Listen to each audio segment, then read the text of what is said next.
চুরি ছিনতাইয়ের আতঙ্কে ভুগছে সারা দেশ।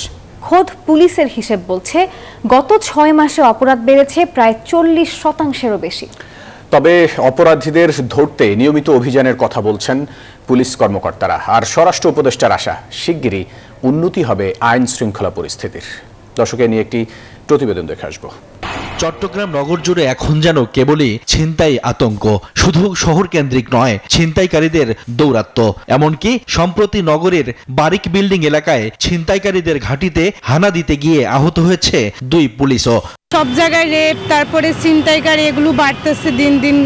তারপরে এক এক জায়গায় এক এক রকমের মেয়েদের কোনো সুরক্ষাই নাই। দাম একটু বেশি থাকে, ওইসব মোড়ে এরকম ছিনতাইকারী করে। অনেক সময় দেখা যায় বাস থেকে টেনেও নিয়ে যাচ্ছে। ব্যাগ সহ মোবাইলে টাকা ছিল, সব চলে গেছে। অনেককে আমরা দেখেছি রিক্সা দিয়ে যাচ্ছে পথচারী, সে অবস্থার মধ্যে এখান থেকে মোবাইল ছিনতাই করে নিয়ে চলে যাচ্ছে। প্রায় একই চিত্র দেশের অন্যান্য এলাকারও। নিশ্চিন্তে বাইরে দিতে পারতেছেন না, নিরাপদে বাইরে দিতে পারতেছেন না।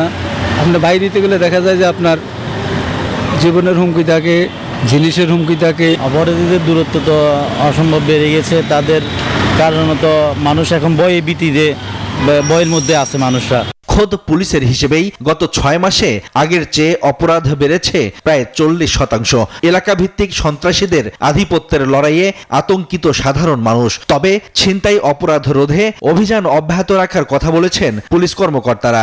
চুরি ছিনতাইয়ের যে একটা প্রবণতা বেড়ে গিয়েছিল, সেগুলোকে মোকাবেলা করার জন্য আমরা পেশাদার এবং চিহ্নিত ছিনতাইকারী, চোর, এদেরকে আমরা কিন্তু অনেককে গ্রেপ্তার করেছি। বাকিদেরকেও গ্রেপ্তারের জন্য আমাদের প্রচেষ্টা অব্যাহত আছে। স্বরাষ্ট্র উপদেষ্টা বলছেন, সারা দেশে মানুষের নিরাপত্তায় পুলিশের সঙ্গে অন্যান্য বাহিনীও কাজ করে যাচ্ছে। কাউকে আইন হাতে তুলে না নেওয়ার আহ্বানও জানান তিনি।